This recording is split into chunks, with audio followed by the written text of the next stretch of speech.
Welcome to Burlap Teachers. Enjoy the video. In this video, I will help you jumpstart your Cadillac Escalade. First, prioritize safety by gathering essential gear such as gloves and eye protection. Make sure both vehicles are completely turned off and in park or neutral. Carefully position the donor vehicle close enough for the cables to reach, but ensure the vehicles do not touch each other. Finally, locate the battery in your Cadillac Escalade, typically under the hood. Now, let's connect the positive cables. Take one red clamp and securely attach it to the positive terminal of your dead Cadillac Escalade battery. Next, take the other end of the red cable and connect its clamp to the positive terminal of the donor vehicle's battery.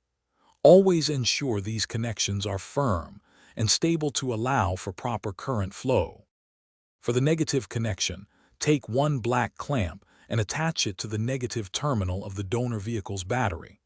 The other black clamp should be connected to an unpainted metal surface on your Cadillac Escalade, far away from the battery itself.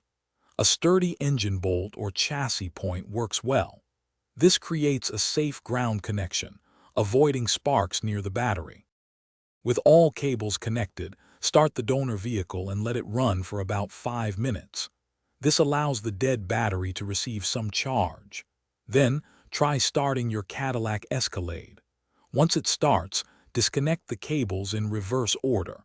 First the negative clamps, then the positive clamps. Drive your Escalade for at least 20 minutes to fully recharge the battery. Thanks for watching. Consider subscribing if this video helped you.